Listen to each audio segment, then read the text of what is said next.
What's up, guys? It's your boy Hokage here, Hokage Puya here, and in lieu of, like I said in my couple of my previous videos, in lieu of Asia Cup and in lieu of African Cup of Nations coming up, I just farted. I just ripped a total ass in my intro, but whatever. In lieu of Asia Cup and African Cup of Nations, I said I want to make content surrounding these tournaments, and yesterday I did. Yesterday, I posted top 10 African players of all time to my channel. Go watch that if you haven't already. But today, I'm going to do, well, here's the thing. I was going to do a top 10 Asian players of all time, and I was going to rank them and do all my research on them. But as I was doing my research and I was going through the players I knew a lot about, it kind of really, I got to the point where I'm like, doing a top 10 Asian players of all time? It's not really worth it because I do think there's two players that are standouts from the rest of the players that have been the rest of the great Asian players of that we've seen in football. So, when I was making this video, there was the likes of, Nakamura, Hasebe, Ali Dai, Ali Karimi, Java Nekonom, Sunil Chetri. Um, I'm blanking on some. Hold on, let me. I had it right here. I don't want to miss some of the names I was looking up at. Kagawa, Taremi, who's still playing right now. Tim Cahill, Harry Kewell, who played for Liverpool. Cha Boom Kun, who I never heard of, Cha Boom Kun, but he did win some championships with Eintracht Frankfurt way back in the 70s and 80s, 70s, I think. Players like this, Nakamura, Nakata. But if you haven't noticed, there's two names I haven't said, and when I was doing my research for this video and when I was preparing for this video, I was trying to rank them, and I kind of realized I don't really want to rank all these players because I do think at the end of the day, there's two standouts that have came from Asia that most people agree are probably right now the consensus two best Asian football players of all time. So far, consensus. I don't think you could put anyone above these two, in my opinion. So yeah, we're gonna talk about those two players in this video, and I thought instead of doing a top 10 list, I thought I would kind of give my thoughts on these two players and tell you who I think currently right now it should be considered the best Asian football player of all time. But obviously, with one player's career not finished yet, that could change. Because one of these players, their career is not finished yet. Another Asia Cup is coming up. Things can change, but I'm going to take you through my thoughts on these two players and tell you who I think right now should be crowned as the best, as the greatest, best Asian football player of all time. Right? So I've been teasing it. I'll just tell you the two players we're going to talk about. We're going to talk about, and if you saw the thumbnail in this video, I mean, I don't even know why I'm trying to tease it. It's like I'm an idiot. I don't know why I'm trying to tease it when I literally put it in the thumbnail. But yeah, we're going to talk about Heung-min Son and Ji-sung Park. Heung-min Son and Ji-sung Park. These are the players I'm going to talk about. These are the two. These are the players I think are the top two best Asian footballers of all time. We're going to talk about each player, my thoughts on each player, because luckily these are two players I've watched plenty of. I've watched plenty of these two players. Ji-sung Park, I saw him mostly for his United days, and obviously I've been alive to see Son in his totality. As a Bundesliga fan, and everyone watches the Premier League, I've seen Son from beginning to now. So I have some thoughts on both these players. So before we get into it, if you're new here, subscribe. If you end up liking this video, like it. Don't like it if you don't like it. I don't want fake likes. I don't care about having too many likes. If you really do like the video, then go ahead and like the video for this channel, please, for the algorithm. Give it to me. If you heard that shit again, I'm sorry. I'm just so gassy. I've been eating more protein the last 4 or 5 days, so I'm getting those protein farts. So I don't know if this would lose me subscribers from losing subscribers from just ripping total ass on the camera. I'm just hoping you didn't hear it. I have to look back at this video and see if it was heard. But gun show. I don't have guns, but I feel like this video is already a mess. But I'm gonna go back and watch to see if you heard it, but I'm not gonna blur it or edit it out. Like just not going to do that. So let's get into the first player I want to talk about out of the two, and that's Ji-sung Park. So Ji-sung Park, I did some research on him because obviously I've only watched him live in his Manchester United days, his best years. But I came to learn that he didn't play football until he was like in elementary school, in the fourth grade or whatever of elementary school, which is pretty impressive. That's compared to a lot of footballers who are professional, that's pretty late. But I guess he just had this natural talent for it. So, because of that, he was kind of, yeah, he was an unknown talent as a teenager, growing up in South Korea. And at some point, he makes a move to the J League, which is a Japanese league. If you didn't know, if you didn't know, now you know. And he goes on to impress there, and he ends up getting into the South Korea national team. And from there, his career kind of kicks off.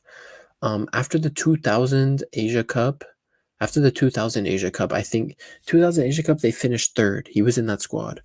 Gus Hiddink came and replaced the manager at the time for the build-up for the 2002 World Cup because they're hosting with Japan and South Korea, right? And so that's where Ji-sung Park gets now introduced to a top-level manager in Europe at the time. So with his connections to Gus Hiddink, in the future, he ends up going to the Eredivisie, plays for PSV, wins 2 titles there, gets his move to United.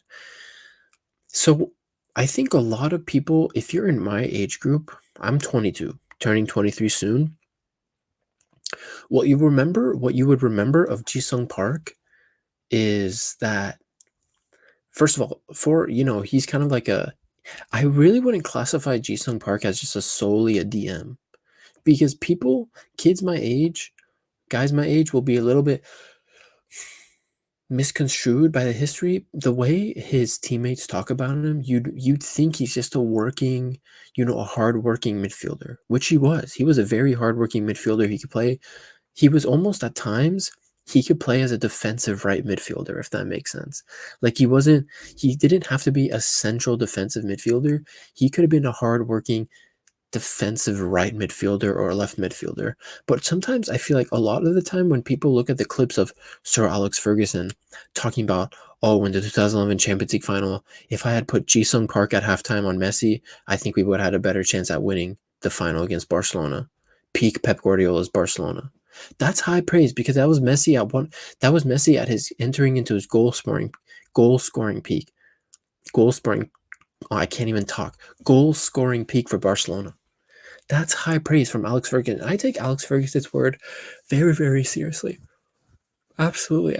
I mean, he's one of my favorite managers of all time. He's one of the greatest managers of all time, if not the greatest manager of all time. You have guys like Rooney saying he was just as important as himself and Ronaldo for Manchester United's team. So I think people, when they hear these quotes from pros like Rooney, like Alex Ferguson, it boosts his profile, right? And sometimes I kind of hate those quotes though, because they make him seem like just a working midfielder. But Ji-sung Park wasn't just like a workman, hardworking, just running around everywhere. Ji-sung Park was very technical. Ji-sung Park had very good technical ability. He was very aware of his surrounding, which made him very good at picking up the ball, making key passes, obviously to help in this defensive play of breaking up play and knowing how the play is shifting on the field and being able to read and break down attacks, protecting the back line. So Ji-sung Park, that's what I hate about the way people think about Ji-sung Park these days. People think Ji-sung Park was just this a working class midfielder. He wasn't. He had very good technical ability, very good passing, very good reading of the game. He could contribute to the attack if he wanted to. He was more attacking earlier in his career, but when he moved to United, he got turned into a squad player / important player for the big games. And that's another thing about Ji-sung Park. He was made for the big games, like Sir Alex Ferguson, that quote. He was often put in the big games for United to single out and cancel out the opposition's key players in the midfield or in the attack, or even in the attack. To bed on bed bark. Oh my god, why am I yawning? It's so late here, sorry. But Even Andrea Pirlo, in my opinion, Andrea Pirlo is top 5 midfielder of all time. Andrea Pirlo has said he is the one midfielder, Ji-sung Park is the one midfielder that he could not get the better of every time he played him. That's very high praise. That's very high praise because Andrea Pirlo has played against your Iniestas and all these guys. But Ji-sung Park, he says, is the player that he can never figure out. Ji-sung Park is the guy he can never shake off and get the better of. You guys, that's insanely high praise. So that just goes to show you how good Ji-sung Park is. But here's my problem with Ji-sung Park's career. I do think, as much as him in the United jersey is so iconic, because he was really the first Asian star, in my opinion, in the Premier League. Huge, big Asian star. You know, South Korea, on the back of South Korea getting into the semifinals at the World Cup in 2002, he was the first huge Asian star, in my opinion, to play in the Premier League at least. And to be honest with you guys, Ji-sung Park was never a bona fide starter for United in any season. In any season, most of his seasons, if you look back at it, most of his seasons in the Premier League, let's just look at the Premier League, he only appears for half the games, typically. 15 to 17, sometimes even less than half the games. So it's the problem with Ji-sung Park's career is that I think the Manchester United move at the end of the day was the wrong move because you were fighting with a midfield that was so stacked. So, just to attest to how stacked that Manchester United midfield is, Fergie says one of the hardest decisions of his career was, remember, Manchester United also made a 2008 Champions League final where they won it. Ji-sung Park didn't even make the squad for the final. Sir Alex Ferguson says it was one of the hardest decisions he's ever made in his entire career. And he's had a lengthy career. He said one of the hardest decisions was leaving Ji-sung Park at home and going to the 2008 final. I think it was in Helsinki, right, against Chelsea, where they went to penalties. I do think at the end of the day, Ji-sung Park's career move to United was wrong. He could have gone somewhere else and played every game of the season and became a real legend. He's a Manchester. I think I don't know if you're a Manchester United fan. Let me know if you see him as a legend. I see him as a legend for United, absolutely. If he's not a legend, he's like a Man U cult hero, almost. Very, very, very good player. And like if he went to a Bayern at the time, who wasn't Bayern at the time, 2005, 2006, wasn't the Bayern of today where they're winning every Bundesliga. They were struggling. Bayern of that time were struggling. If he went to a Bayern, you know what I'm saying? If he went to a Chelsea, if he went to an Arsenal, I feel like he would have played more games. Now, obviously, I'm not naive. Ji-sung Park had his fair share of injuries. Absolutely. He had his fair share of injuries. A couple of his seasons at United was riddled with injuries, but there were many seasons where he was fit and he never achieved starter every game for an entire season, which obviously at the time, with how stacked the United team was very hard, right? Don't get me wrong. It was very hard. He never achieved that. He was never the leader of that United team ever. Now, don't get me wrong. He was the leader of South Korea. Once he matured, he was South Korea's guy. Don't get me wrong. And shout out South Korea. The next player I'm going to talk about, South Korea, in my opinion, has the two best players of all time in Asia, from Asia. But he was never the leader at club level. He was too young in the Eredivisie to be the leader of PSV. And at United, he was. I don't want to say it, but he was a side chick. He was a very important side chick. He was never Paul Scholes. He was never as important as a Paul Scholes to the team, which is what I'm trying to get at. He was never as important. No, I won't go that far. Actually, I won't go that far. But Rooney can say he was just as important as him and Ronaldo and Scholes. But in reality, that's just a player. Obviously, Ji-sung Park's an amazing player. That's just Rooney really bigging up Ji-sung Park and really hyping him up. But let's be honest, he was never as important as Rooney, Ronaldo, and Scholes and Vidic and Rio. He wasn't. And that's not a bad thing. I'm not saying he wasn't important at all. He was important, don't get me wrong. But he's not as important as Rooney makes him out to be, as Alex Ferguson makes him out to be. Because Alex Ferguson, cool, Ji-sung Park, don't get me wrong, was good for the big games. But Obviously, you as an experienced manager, you didn't see him, to be good enough to start every game in a Premier League season. That's unfortunate. I do think at the end of the day, when I look at Ji-sung Park, I wish he did not stay so long for at Manchester United. I do wish he moved at the time, moved to Real Madrid, moved to a Bayern, moved to an Arsenal, moved to a Chelsea, moved to an AC Milan, moved to a Juventus, Inter Milan. And I think you would have seen Ji-sung Park be I think you would have seen Ji-sung Park flourish more. I think we didn't get the best out of him when he was at United. We needed to see this guy play a whole season, 35 games in the Premier League out of 38, but we didn't. But outside of his playing and outside of how much he played, his achievements, he got third place in Asia Cup two times. I think I mentioned it in 2000 and in 2011, third place in Asia Cup. Obviously, he was in the South Korea team, then made the semifinals of the World Cup, first Asian team to do that. Four-time Premier League winner, one-time Champions League winner because he was in the he still did get the medal for the 2008 Champions League. He just didn't play the final. Two-time Eredivisie when he was there for 2 or 3 seasons for PSV. And yeah, another big honor he got is that the AFC got together in 2023 and made an all-time XI for Asian Cup players, and he was put in that team.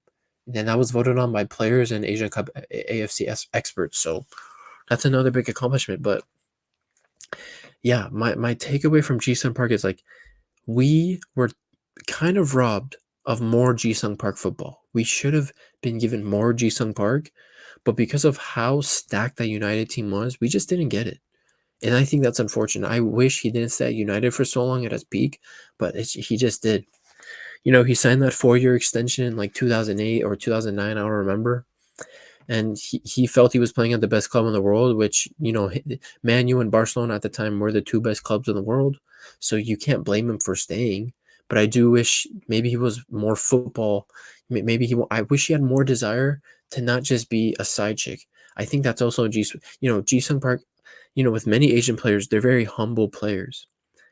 So I think he found nothing wrong with being a side chick to that United team, helping out whenever he can, not starting every game. I wish he had a little more fire to be the starter and be a star and go somewhere where he would play every game of the season, but he didn't. And that's just who he is. You can't that's just who Ji-sung Park is. I can't hold that against him. That's who he is. He's a humble guy. It's whatever. But yeah, I just wish we got more of Ji-sung Park in his prime. That's one of my key takeaways at Ji-sung Park.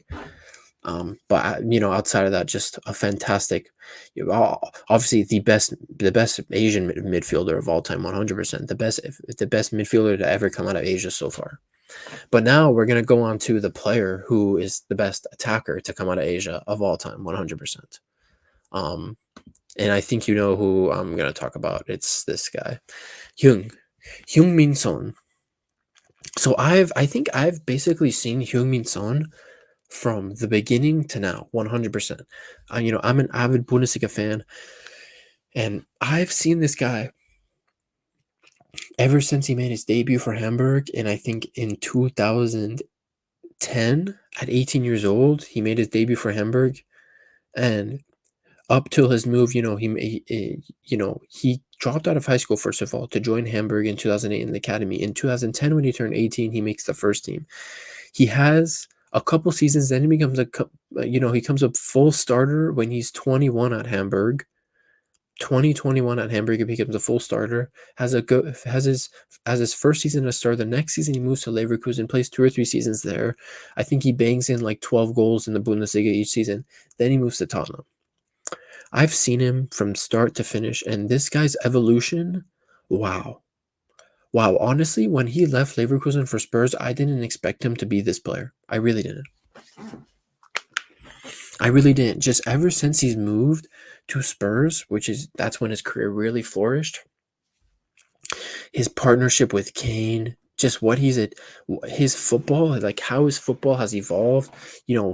At first, I feel like he was kind of more of a wing player coming off the wide areas, cutting in, scoring goals. taking players on. And don't get me wrong, he's still doing that today, but his role at Tottenham now is more central ever since Harry Kane left to Bayern. He's now a true leader of this team. Him and Kane him and Kane have been the leaders of Spurs at Tottenham Hotspurs for the last 5-6 years. Now Kane is gone. Now he's the leader. Hugo Lloris just moved to LAFC. He is the leader of Spurs under Ange Postecoglou right now. And I just think with Son, man, he is the best finisher to come out of Asia. The absolute this is what I mean by he's don't get me wrong, he is humble just like Ji-sung Park is, but I just feel like he has that extra fire to be the leader, that extra fire to carry a team on his back. He's carrying Spurs on his back. If Spurs didn't have Son this season, bro, Spurs would be a 10th place team. But he's already had 11 goals or 12 goals or whatever it is in the Premier League this season. Son is a guy, he's so quick taking on players. He came to Spurs. He has a Puskas award for literally taking the ball 90 yards, 90 meters from one end of the field to another. And I think it was in the Crystal Palace game in like 2020 or 2019, whatever, and scoring that insane goal. Remember in the Champions League, Harry Kane was the guy scoring goals in bunches for Spurs in the league and everything. But Son in clutch moments, man, how many times has this guy scored in big games? I swear he scores almost every time against Arsenal. He's one of City's biggest nightmares. Remember, in the Champions League in 2018, 2019, this guy single-handedly, scored all the goals for Tottenham to knock out Manchester City in the Champions League. Just what a player. What a player. And unfortunately for both Ji-sung Park and for Heung-min Son, the biggest knock, which is kind of shocked, like you're thinking of the best Asian footballers of all time, both guys haven't won the Asia Cup. Both guys haven't won the Asian Cup. Like I said, Ji-sung Park finished third 2 times, and in 2015, Son in South Korea finished second.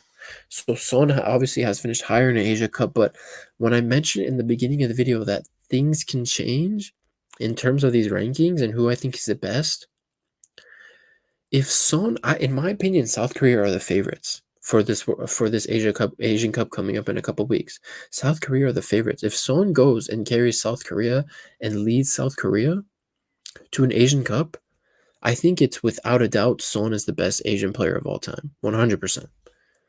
100%. Son is a guy who could give you clinical finishing in the box. He could give you outrageous outside of the box shots. He could give you taking on players, wing play through the middle, excellent passing, excellent touch, excellent dribbling. I'm just so surprised when he left for the Bundesliga for Tottenham. I honestly didn't expect him to become such a crazy player. Obviously, he has a Premier League Golden Boot too. He scored 23 goals in one Premier League season. I think that was the season him, Salah, and Mane all shared the Golden Boot. They all finished on 23 goals that season. But you see, when I'm talking about Heung-min Son, he is a leader. He is carrying a team on his back. He is the star of the team. Now, obviously, when I'm comparing Ji-sung Park and Son, one is a midfielder, one is an attacker. And, in football, a lot of times, people tend to have more bias towards attackers because they're the ones scoring the goals, they're the ones celebrating, they're the ones people are always talking about. And, the hardworking midfielders like a Ji-sung Park or defenders don't get the love that attackers get. But what really separates Son from Ji-sung Park is the leadership, the importance to the team. Son is more important to Tottenham than Ji-sung Park was to Manchester United. That's just a fact. Son was more important to Tottenham Hotspurs than Ji-sung Park was to Manchester United. Son plays 35, 36 games of a 38 game Premier League season. He plays every Champions League game. He doesn't play every cup game. Obviously, you need to get rested. But he is a guy who gives you 50, 60 games in a whole season. Every first name on the team sheet, leader of the team. This is the main difference between Ji-sung Park and Heung-min Son. The main difference between Ji-sung Park and Heung-min Son isn't that one is a midfielder, one is an attacker. When you're just talking about these guys as footballers and their role at their club level, because internationally they're almost identical. They're both South Korean legends. They both were leaders for South Korea. They both led South Korea to strong Asia Cup campaigns so far. But to really distinguish them, you have to look at their club. And I know Son hasn't really won anything. Let's be honest. He plays for Tottenham. You're not going to win shit at Tottenham. And this is where the two players differ. So Son is the much more, I think he's the bigger Premier League legend. He's has more leadership quality. He is more important to Tottenham Hotspurs than Ji-sung Park was to Manchester United. Obviously, Ji-sung Park was in a far superior United team, one of the best United teams of, that United team, that era for United, one of the best teams of all time. So it's hard to distinguish, but still, you have to hold that to Ji-sung Park because he never took it upon himself to move somewhere and be a starter every game. Son moved to Tottenham and made himself a starter every game, playing at least 34, 35 games each Premier League season, playing every Champions League game.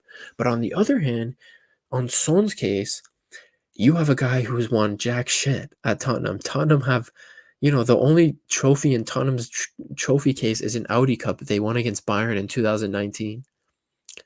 It's cobwebs in their trophy cabinet. But look at Ji-sung Park's trophy cabinet. When you go to Son's apartment, you see individual awards and stuff, but you don't see the team awards. When you go to Ji-sung Park's apartment, if you go down to Seoul in South Korea and you visit the Park residence, you're looking at 4 Premier Leagues, Champions League, 2 Eredivisie titles. You're looking at big boy titles. But if you go to the